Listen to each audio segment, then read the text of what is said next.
सबको नमस्कार, प्रणाम, सत श्री अकाल। हेलो नमस्कार दोस्तों, दिल्ली के प्रादेशिक समाचार के स्टूडियो में आप सभी का बहुत बहुत स्वागत है। दोस्तों यहाँ पर आपको देखने को मिलेगा दिल्ली से जुड़ी सारी बड़ी खबरें, मुख्य समाचार, ब्रेकिंग न्यूज अपडेट के रूप में, इसलिए वीडियो को शुरू से अंत तक जरूर देखिएगा। दोस्तों वीडियो को प्यारा सा लाइक और चैनल को सब्सक्राइब जरूर कर लीजिएगा ताकि दिल्ली से जुड़े कोई भी खबरें छूटे ना पाए। चलिए दोस्तों टाइम वेस्ट न करते आगे बढ़ते हैं खबर की ओर। दिल्ली के तीनों नगर निगम का हुआ विलय, जाने किसने संभाला कार्यभार। दिल्ली में तीनों नगर निगम का विलय कर दिया गया है। दिल्ली नगर निगम को सांसद ने अप्रैल महीने में मंजूरी दी थी। इसके बाद राष्ट्रपति रामनाथ कोविंद ने 18 अप्रैल को इसे अपनी मंजूरी दी है। अधिसूचना में कहा गया था कि दिल्ली नगर निगम अधिनियम की धारा 3 की उपधारा द्वारा प्रदत्त शक्तियों का उपयोग करते हुए केंद्र सरकार दिल्ली नगर निगम के गठन के लिए मई 2022 का 22वां दिन निर्धारित करती है। विधेयक के प्रावधानों के अनुसार दिल्ली के 3 नगर निगम के विलय का उद्देश्य संसाधन का अधिकतम उपयोग, समन्वय और रणनीतिक योजना सुनिश्चित करना है। तीनों नगर निगम के विलय के बाद यूनिफाइड एमसीडी में अविनीश कुमार विशेषज्ञ अधिकारी ज्ञानेश्वर भारती ने आयुक्त के रूप में कार्यभार संभाला है। एजीएमयूटी कैडर के 1992 बैच के आईएएस अधिकारी कुमार पहले पुंडेश्वरी के मुख्य सचिव और दिल्ली के लोक निर्माण विभाग में प्रमुख सचिव के रूप में काम कर चुके हैं। एमसीडी स्कूलों के निरीक्षण, कैंपस में ड्रग्स सीरीज, सिगरेट के पैकेट, डीसीडब्ल्यू ने जारी किया नोटिस। दिल्ली महिला आयोग की टीम ने दिल्ली नगर निगम के स्कूलों का अचानक निरीक्षण किया। इस दौरान स्कूलों की बदहाली का खुलासा हुआ है। टीम ने पाया कि निगम के स्कूलों में सुरक्षा गार्ड और सीसीटीवी तक नहीं है। अरुण नगर भाटी माइंस ने निगम के स्कूल की मरम्मतें जर्ज हैं। बच्चे जर्जर इमारत के नीचे पड़ने को मजबूर भी हैं। स्कूल में शौचालय बंद होने से बच्चों को खुले में शौच करने की जाने पड़ते हैं। गौरतलब है कि हाल ही में दिल्ली नगर निगम के संचालनालय के स्कूल में लड़कियों के साथ यौन शोषण का मामला सामने आया था। मामले को गंभीर मानते हुए निगम की टीम ने स्कूलों में छात्रों की सुरक्षा की स्थिति की जांच शुरू करने का फैसला किया। दिल्ली महिला आयोग के अध्यक्ष स्वामी मालीवाद, सदस्य प्रेमिका गुप्ता, सारिका चौधरी, फिरदौस खान और वंदना सिंह ने 20 और 21 मई को 4 एमसीडी स्कूलों भाई मनदीप, नागपाल निगम विद्यालय, अरुण नगर निगम, प्रतिभा सात शिक्षा विद्यालय, केवल पार्क का दौरा किया है। भारी बारिश और तेज हवाओं के बीच दिल्ली में बिजली कटौती, जाने आने वाले दिनों में मौसम का हाल। राष्ट्रीय राजधानी दिल्ली में सोमवार सुबह भारी बारिश और तेज हवाओं के कारण कई हिस्सों में बिजली कटौती हुई है। भारी बारिश और आंधी के साथ पेड़ उखड़ गए हैं और शहर के कुछ हिस्सों में जलभराव हो गया है। एक अधिकारी के नाम न छपने की शर्त पर बताया कि ऐतिहासिक के तौर पर जलभराव के कारण बिजली आपूर्ति बंद कर दी गई है और बिजली की कोई कमी तक नहीं है। उन्होंने कहा कि जो कुछ भी हुआ है या तो हो रही है और स्थानीय कारणों को जैसे पेड़ों को उखड़ने या जलभराव के कारण हुआ है। दिल्ली में तेज बारिश की वजह से लोगों को चिलचिलाती गर्मी से राहत मिली। भारत मौसम विज्ञान विभाग के अनुसार राष्ट्रीय राजधानी में तापमान सोमवार के सुबह 5:40 से 7 के बीच 11 डिग्री सेल्सियस और 29 डिग्री सेल्सियस से 18 डिग्री हो गया है। 18 डिग्री हो गया। भारत मौसम विज्ञान विभाग के ट्विटर में कहा गया कि पूरी दिल्ली और एनसीआर के लेनी दोहता, हिंड एयरफोर्स स्टेशन, बहादुरगढ़, गाजियाबाद, इंदौरापुर, छपोरा, नोएडा, ग्रेट नोएडा, गुरुग्राम, दादरी के आसपास के इलाकों में 60 से 90 किलोमीटर घंटा की गति के साथ मध्यम तीव्रता की बारिश और तेज हवाओं के साथ गरज के साथ बौछार जारी है। गुरुग्राम में बारिश से सड़कों पर लगा जाम, ट्रैफिक पुलिस की सलाह, जिनके पास ऑप्शन है वो करे work from home. Delhi NCR में सोमवार सुबह तेज आंधी के साथ जमकर बारिश हुई। इस कारण चिलचिलाती गर्मी से तो राहत मिली, लेकिन लोगों को काफी परेशानी का भी सामना करना पड़ा। दरअसल दिल्ली, गुरुग्राम, नोएडा, गाजियाबाद में कई जगहों पर सड़क पर पानी भर गई है।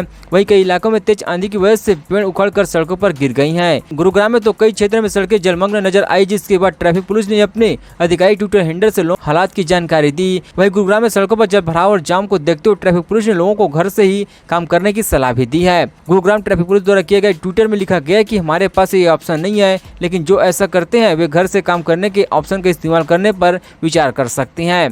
इसी बीच गुरुग्राम पुलिस आपकी मदद के लिए तत्पर भी है। आईडी का रॉबिनहुड टूल रोकेगा सोशल मीडिया पर हेट, जाने कैसे काम करेगा यह यंत्र। पिछले सालों से सोशल मीडिया पर एक शक्ल आवाज उठाने का माध्यम बन गया है। सोशल मीडिया से लोगों को बोलने और लिखने का प्लेटफॉर्म तो दिया ही है, लेकिन इसका दुरुपयोग भी काफी हद तक बढ़ गया है। अब सोशल मीडिया पर हेट स्पीच और फेक न्यूज रोकने के लिए impress institute of information technology Delhi ने रॉबिनहुड टूल बनाए हैं। इसके लिए आईआईटी ने बड़ी संख्या में सोशल मीडिया साइट के डाटा का विश्लेषण भी कर रही है। इस प्रोजेक्ट से जुड़े library for computation social system के निर्देशक और head of centre of year associate professor तन्य चक्रवर्ती ने बताया कि इस टूल का नाम रॉबिनहुड है। इसकी एक्यूरेसी 80-85% है। यही नहीं कह सकते कि यह पहला टूल और लोगों के पास भी इस प्रकार के टूल होंगे।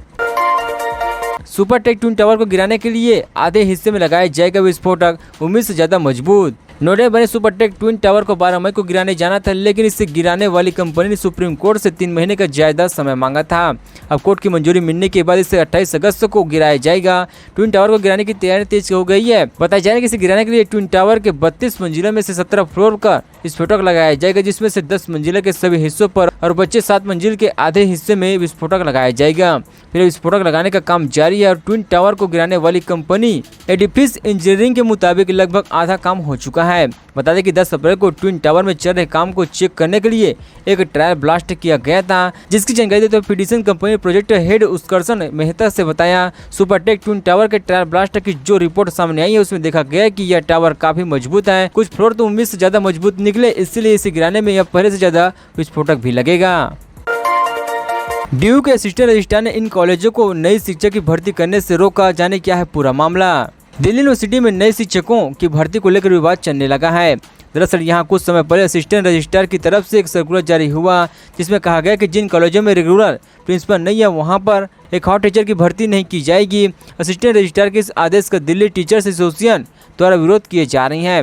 एसोसिएशन का कहना है कि शिक्षकों की भर्ती रोकने से छात्रों की पढ़ाई का नुकसान होगा। इस सर्कुलर में केवल उन कॉलेजों पर नई शिक्षक भर्ती करने पर रोक लगाई गई है जहाँ पर नियमित प्राचार्य नहीं है। ऐसे कॉलेजों को एक हॉट टीचर की भर्ती करने से मना किया गया है। हालांकि ये बात दिल्ली टीचर एसोसिएशन को रास नहीं आई। डीओ के वीसी योग्य सिंह को पत्र लिखकर यह सर्कुलर वापस लेने का आग्रह किया गया है।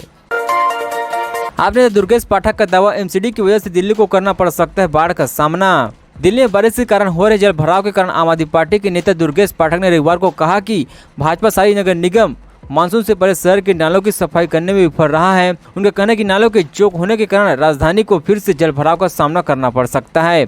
पिछले 15 वर्षों में जब से भाजपा शासित एमसीडी शहर में पूरे शहर में मानसून के दौर बाढ़ आ जाती है, भाजपा ने नालों में गंदगी निकालने की प्रक्रिया शुरू नहीं कराई है। पाठक ने मांग की है कि शहर को जल भराव से बचाने के लिए तुरंत काम शुरू किया जाए। यूनिफाइड एमसीडी के प्रवक्ता अमित कुमार ने कहा कि निगम तेजी से काम कर रही है और 60,000 टन कचरे को हटाने के साथ 66% गंदगी निकालने का काम पूरा कर लिया गया है।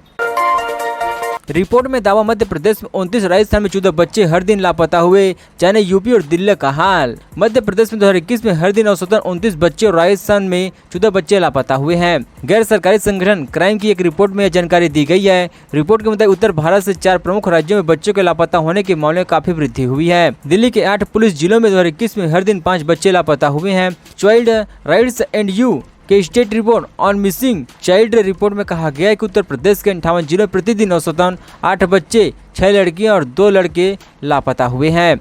रिपोर्ट कहती है कि 2021 में मध्य प्रदेश और राजस्थान में लापता लड़कियों की संख्या लड़कों की तुलना में 5 गुना अधिक है। राष्ट्रीय अपराध ब्यूरो के 2020 के आंकड़ों के मुताबिक मध्य प्रदेश में लापता बच्चों के 8,751, राजस्थान में 3,179 मामले दर्ज किए गए हैं। क्राइम के साझेदारी संगठन की ओर से सूचना का अधिकार कानून के तहत दायर आवेदन के जवाब में सरकारों ने बताया कि 2021 में मध्य प्रदेश बच्चों के गुम होने के 10,648 और राजस्थान में 5,354 मामले दर्ज किए गए हैं।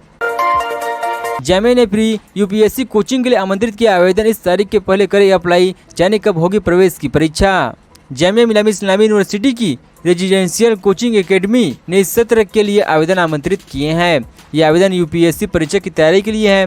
बता दें कि जेएमआई में हर साल योग्य उम्मीदवारों को चुनकर उन्हें यूपीएससी परीक्षा के लिए फ्री में तैयारी करवाई जाती है, साथ ही रहने की वजह भी दी जाती है। इसके लिए हर साल देश भर से छात्र आवेदन करते हैं और प्रवेश परीक्षा के आधार पर उनका चयन किया जाता है। इस बार के आवेदन शुरू हो गए हैं। ये भी जान लें कि इस फ्री कोचिंग के लिए एससी, एसटी, इन मॉनिटरिंग क्लास और महिला कैंडिडेट्स की भी आवेदन कर सकती हैं। ये कोचिंग केवल खास वर्ग को ही दी जाती है। यह मुख्य रूप से वंचित वर्ग है जो यूपीएससी की महंगी तैयारी करने में सक्षम नहीं है। दिल्ली यूपी में आज क्या है गोल्ड और सिल्वर का ताजा भाव। खरीदने से पहले चेक कर लेटेस्ट रेट। अंतर्राष्ट्रीय बाजार में सोने चांदी की कीमतों में काफी गिरावट तो कभी उछाल देखे जाते हैं। वही भारतीय सराफा बाजार में हफ्ते के पहले कारोबारी दिन यानी सोमवार 23 मई को सोने की कीमत में इजाफा हुआ है। वही चांदी की कीमतें भी उछाल आई हैं। राष्ट्रीय राजधानी दिल्ली में 23 मई सोमवार को सोने का भाव स्थिर रहा। गुड रिटर्न वेबसाइट के मुताबिक आज दिल्ली में 22 कैरेट 10 ग्राम सोने का भाव 47,050 रुपये हो गया है। वहीं कल 22 कैरेट 10 ग्राम सोने का भाव 47,050 रुपये था। 24 कैरेट 10 ग्राम सोने का भाव आज 51,330 रुपये हो गया है, जबकि कल भी 24 कैरेट 10 ग्राम सोने का रेट 51,330 रुपये था। बात करें चांदी की तो दिल्ली में चांदी खरीदना महंगा हो गया। आज 1 किलोग्राम चांदी की कीमत 61,800 रुपये प्रति किलोग्राम हो गई है। दोस्तों खबरों का सिलसिला बस यहीं तक। दोस्तों वीडियो जानकारी आपको अच्छा लगा, वीडियो को प्यारा सा लाइक कीजिए। दोस्तों आप दिल्ली निवासी तो हमारे चैनल को सब्सक्राइब किया, दिल्ली जुड़ी सारी बड़ी खबर इस तरह से मिलते रहे। चलिए दोस्तों अगली वीडियो में मिलते हैं। जय हिंद जय भारत।